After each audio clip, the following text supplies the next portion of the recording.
Welcome to the Warrior Woodshop. My name is Mr. Rodaway, and you're welcome to one of our Play, Pause, Do project video series.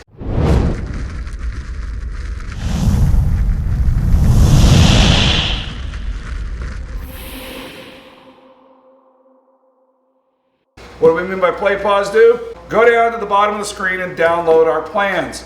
If you choose to use our plans and you're not in our class, please make a donation to FHS Warrior Woodshop. We're trying to get our students in the advanced class to the state woodworking competition.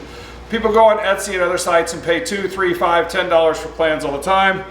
And if you look through these, you are getting a quality set of plans with drawings and instructions and a part list. That took some time to develop. These plans are not meant for you to sell or reproduce. So I'm saying that right up front. No reproduction, no putting these in any other plans, or to make profit off of building. These are totally meant for the beginning woodworkers. So sorry for the little fine print there, but help us out if you can. But we also understand that if you're a new woodworker, setting up a shop, buying tools is expensive, so you have access to the plans. Donate when you can, if you can. Help out a Warrior Woodshop student. What we mean by Play, Pause, Do, because remember those instructions that I said that you're going to get, you will find along the video there's going to be a step number in the corner of the screen, somewhere, wherever it works out layout-wise. That follows the exact steps in our plan. So it's a little bit longer video, but that's the intent. Play a little bit of it in study hall, play a little bit of it in your living room, then go out to the workshop, show up for shop class, do those sections. This project is, we're calling it the entry shelf. It's kind of an upgrade from our first semester wall shelf. This one, we're assuming you have a little bit more access to tools like the table saw or routers, and you're learning about new joinery such as dados and pocket screws. So all of the joinery on this one is concealed or heavily concealed, and there's no plugs to be found. That's the nice part, right? What we're going to do is all of our shelves are now dadoed. We've extended our side brackets for this one. What we're not going to do, or we're going to do off camera, is put the key hooks. We want the students to see what they're building. And then the backboard is held on using pocket screws. So they're learning two different techniques, but they're also getting a functional little entry wall shelf. Hopefully you can find a use for it. That's why you're watching this video. So let's get on to the Play, Pause, Do part by starting with the material that we're going to use. What's nice is you can get this lumber at the big box store. It's set up for a 10-foot, 5.5-inch board, so what we consider a 1x6. You can go to your retail hardwood supply, which is what we did here. This is a piece of maple. It was already pre-planered, so all we had to do is table saw it to width and cut it to length.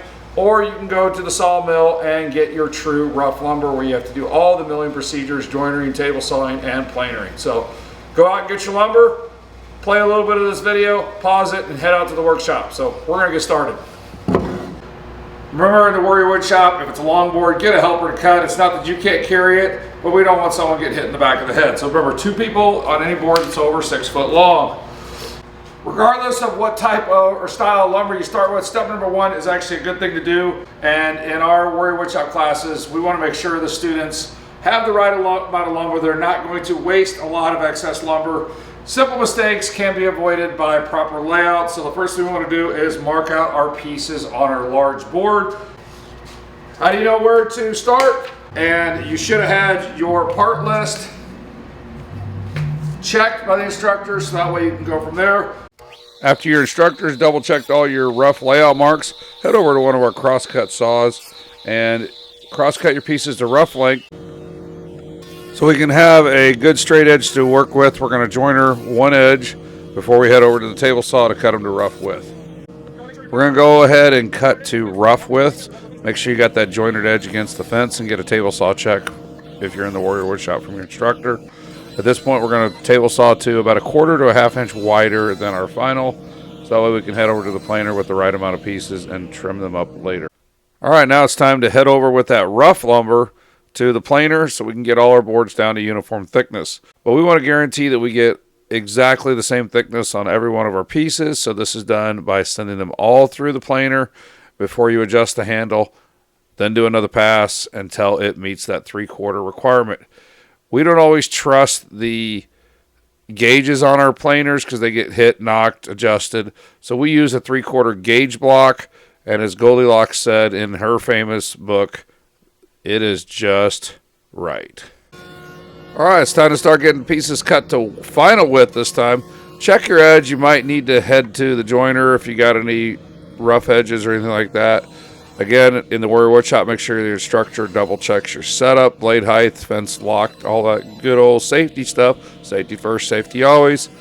And then cut your pieces to final width.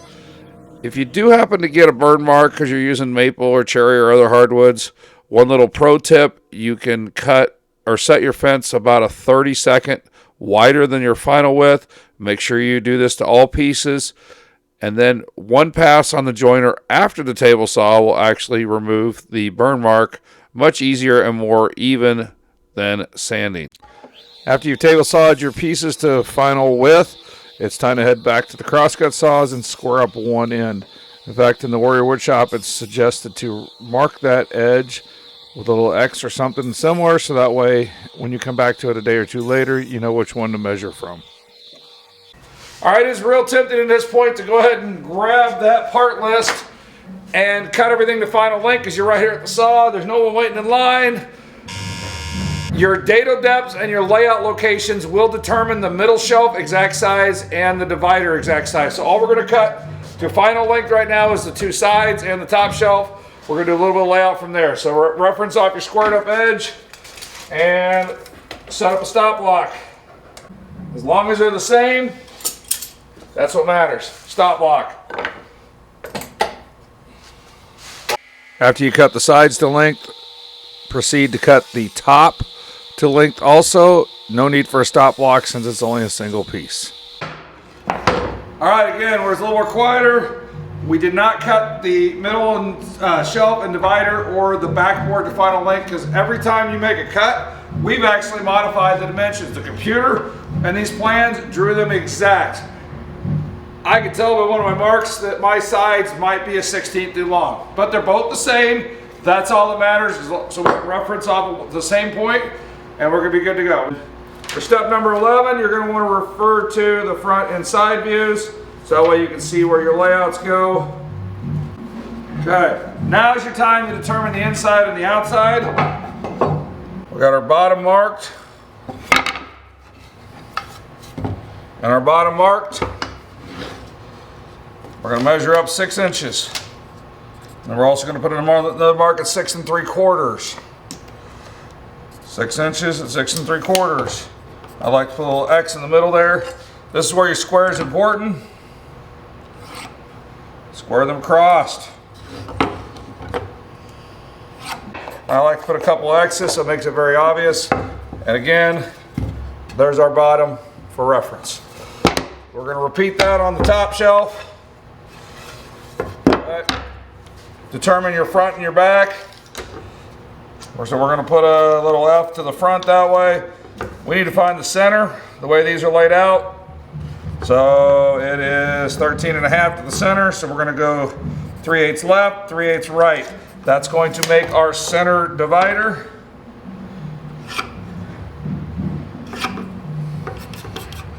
From that center mark, I got 13.5. I can either flip the tape measure around and try to hold it there and go 12, or I can do a little bit of shop math. 13.5 minus 12 leaves 1.5 out here. So I'm going to put that same mark over on this side. Then measure over 3/4. If you don't like measuring 3/4, you already planered these. Use that as a reference. So now I'm going to go ahead and square my lines across. We will use the same stop block on both ends. And remember, transfer the marks to the edge so you can, makes it a little bit easier to see on the dado saw. So that's where we're headed next with these pieces we just laid out. Here at the Warrior Woodshop, we cut our dados, cross-cut dados on our new dado sled. If you're in there in YouTube world, you want to learn how we built this one. Ours obviously is 5 foot long. You may not have to make yours that long, but it definitely helps having the extra stop block length. But since lumber doesn't come in one thickness, we have over the months made a depth chart or a width chart that works. Since this lumber come pre-milled, we're going to put it in the 3/4 wall and actually fits just a little loose, not too bad. Going to 23/32, which is what 3/4 plywood actually comes. It won't fit. So that tells us we need to use the 3/4 dado stack, and that's what we got set up here. So now that we verified our width, check with the instructor. I know what blade's in there. Next thing we need to do is set up our stop block. That's what the T-track is for. I found my bottom mark. And again, see where the marks are? The minute we lay them down, the marks go bye-bye. So, a couple things we gotta do before we set that is set up our blade height. We need to be 50% through or halfway, not a half an inch. All right, now that we know our blade height is correct, we've got our reference edge, or the bottom in this case. What we're gonna do is have these two clamps ready to go, or at least one of them. Slide the sled forward, and looking over the top, I'm finding my two lined up edges, and then I'm gonna bring the clamps down and snug it in place. It's not critical that it's exactly on the line. We're going to adjust our middle shelf accordingly. You want to be as close as you can, but that's the reason we haven't cut that middle shelf or middle divider to length, just in case you're a smidge off. All right, the next thing you're going to do, now that we got this clamped, is get your stop block set so that way you get two identical cuts. At this point, you want to have the instructor come check your setup, slide the sled back, and you are ready to cut your dados.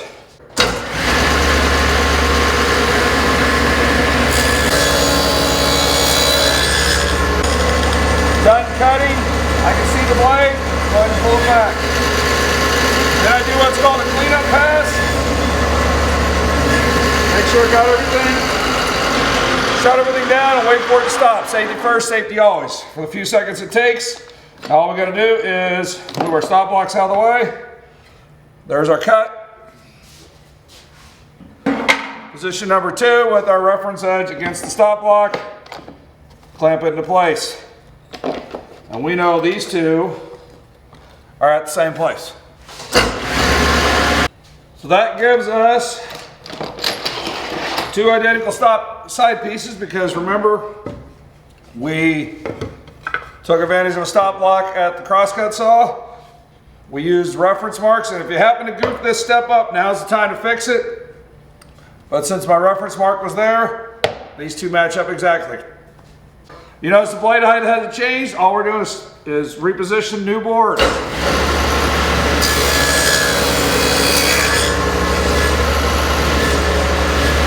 Repeat the procedure. This time we want identical from each end so it's centered. Move our stop block. Move our clamp.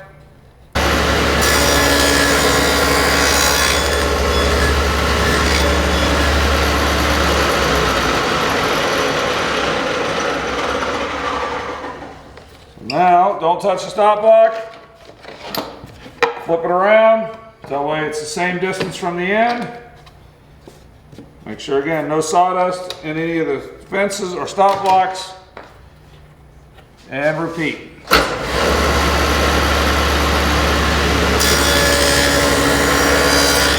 All right, this is where dry fit's gonna play big importance here. There's our bottom edges.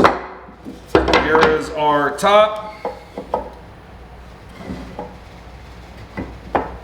All right, what I need to do is resist the temptation to measure right here, because there's a little bit of play.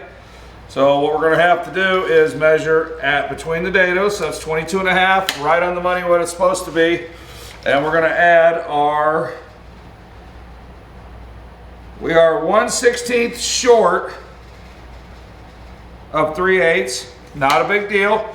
So instead of adding 3/4, we're only gonna add 5/8. So doing the math, 22.5 plus 5/8 is 23 1/8. Your shelf, that's the middle shelf. There's still gonna be a little bit left over for the divider. We haven't cut our center dado yet, so we don't wanna cut that to length. So we're gonna cut ours to 23 1/8. I've already got my squared up end, so I can go ahead and mark that here where I'm at the bench.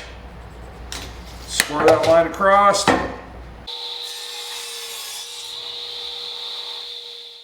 Don't throw this piece away. Remember, it's going to eventually become our divider. So now, going to double check. No glue still. We got one more cut to make on this piece yet. All right, everything's fitting like it should. I'll check for square. Check for square. All right, to measure this, you're going to need an assistant. If you don't have an assistant, you can get one that identifies as a clamp. We want to hold that together. It should be, if measured correctly, right around 24 inches. So we're good there. What you want to do is check the top. 24 inches, 24 inches. So we are good. We're parallel. Everything's good and square there. All right, you're going to take yourself a longer square, framing square, something, and find the edges of these marks, so the marks you made on your top piece, and transfer them to the middle. Now, here's what you need to do, so you really don't want to flip this around, because if this is not perfectly centered, this needs to be equally off-centered. So I'm going to put a right over here, and I'm going to put a right over here. I'm going to put a left mark and a left mark, so that way, in fact, I'm going to go ahead and put marks there. So everything's marked left, left, left, right, right, right. So that way, as this goes back together, it goes back together in the same place. You know, I know it may seem like preschool, rights and lefts, but if anything gets mixed around, this center divider can go cattywampus left to right. So having these three marked left, these three marked right, it will come back together in the same fashion, so all the marks will go up. Set up the dado to match this one, clamp it down, go ahead and make that, and then we'll bring it back for a dry fit. All right, so everything goes back together there. And we're gonna do the same thing here. I know that my things are 5/16 instead of 3/8, so we need to add 5/8. I'm gonna measure, make sure everything's tight here. We are at 6 5/8, and it's supposed to be 6 3/4. Again, with my 1/16 discrepancy, we're good to go. This one is on the barely end of using the short jig, so make sure you follow all safety protocols when you're cutting pieces that are just a little bit over 6. Make sure you keep your hands out of the 3-inch margin of safety. All right, with the help of another clamp assistant or a buddy, we're gonna go ahead and put this thing together. One more dry fit. Now is the time to do any decorative work on the sides. The backboard will have to wait just a little bit longer, and our top board, we can go ahead and put some decorative work. I have an 1/8 inch roundover. An 1/8 inch roundover is basically going to knock the corners off. This one gives you a little bit more leeway to continue right on through on all the pieces, even where they connect, because it's such a small roundover, it's not going to be a big deal. If you're going to use a 1/4 inch roundover, which gives, by the time you do a 1/4 on each side, you end up with almost a full roundover. Some people prefer that. You're going to want to make sure you stop at the dados and stop about a 1/4 inch short, so that way you don't get a rounded over dado on the front. Before we start assembly, we want to make sure we pre-sand all the pieces. Go ahead and go through all the grits. However, keep in mind you do not want to sand the edges, so our layout marks still appear. You can do that after it's assembled. Put a light pencil mark exactly on the opposite side. Use my square, real lightly, draw a line. Trust me, it's easier to sand off this pencil line, and you can double check, make sure it's in the center, than it will be to deal with a nail that blows out the side. So it's time for assembly, so that means you need to get everything out that you might need: brad nailer, glue, squares, and anything else you might need for assembly. Make sure you got your wet rag. Once you're all set up, go ahead and begin assembly.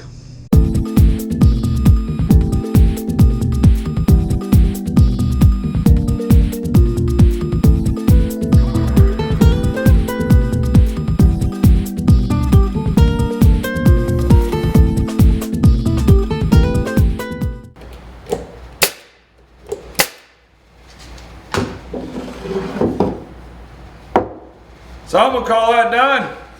You gotta know where to hang it though. If we do, we're gonna be hanging it on the edges and where you're gonna put your key hooks, right? So let's take a minute, get all these pencil marks sanded off. At the same time, we can measure and check for square. Nice.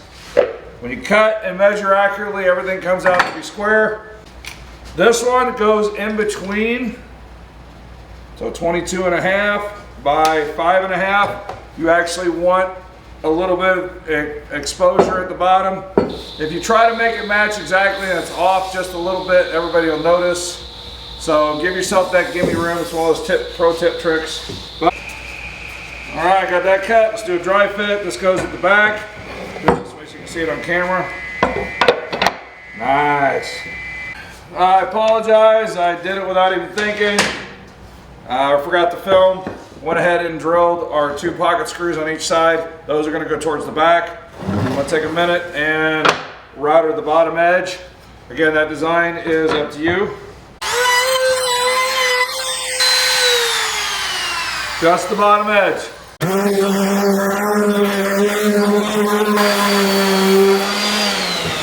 Alright, we're ready to apply glue to the 2 edges and the top side of our backboard. Be careful not to get glue where you don't want it, and have a wet rag ready to clean up any squeeze out. Some people may ask why we nailed it and pocket screwed it. Pocket screws are for the strength. The nails were to keep it from shifting and moving, so just one of those things. I'm already puttying up a couple nail holes rather than try to clamp it or use right angle clamps. If you wanted to avoid these 2 nails in the top, you could have drilled a couple more pocket screws right here. So that wouldn't hurt anything, it just helps keep everything in line. So take a moment while you have the chance and put some matching putty into all of your nail holes. Again, this is just attention to detail, but it makes the project go from good to great. Before you head off to the stain or paint room, go ahead and give it a 220 grit sanding. That way it feels as good as it looks. Alright, that's going to wrap up this video, this Play Positive video, I should say, here at the Warrior Woodshop. I know we got stain and clear cut and the key hooks to put on there. We're going to do that off camera. In fact, we might even leave them unfinished because the students use this as a reference project, and we kind of don't want to skew them as far as what material to use and what stain. We got to make them kind of go through that thought process and design process on their own. So that's why this one's unfinished. We're going to go ahead and leave it that way. And again, there's a multitude of key hooks that you could use. So hopefully you can find a spot for this in your entryway or your mudroom. And how are you going to know how to build it? I know I showed you how on camera, but come on, download the plans. The website charges us about $1 transaction fee, but everything above the $1 that you choose to feel the plan is worth goes towards one of the Warrior Woodshop students that have earned their right to go to the state competition. They have designed their personal projects. They have spent over a semester working on them, sometimes after school, sometimes weekends, getting them all done, ready to go. And they have made it through districts and qualified for the state competition. That state competition is an overnight 2-day trip with hotel, travel, registration, and food expenses. So anything you donate over that $1 amount goes specifically towards that trip. Leave a comment. We'll show you some of the results by responding to your comment. Tell you how our kids did and say a big shout out and thank you for helping us get to the state competition here in the state of Missouri. So we appreciate that. If you haven't done so, hit that subscribe button, especially that bell notification so you know when we do more Play Positive videos. We've got about 8 slated. It's just finding time here in the spring or summer and teaching class at the same time, trying to get those made. Help them out. If you just want to leave a donation, you don't need the set of plans. We have a Venmo set up at FHS Warrior Woodshop. So you can leave one there. We'll definitely give you a shout out in one of our videos. We really appreciate that. So after you're done, download the plans and hit that subscribe and bell notification. Go out and make some sawdust.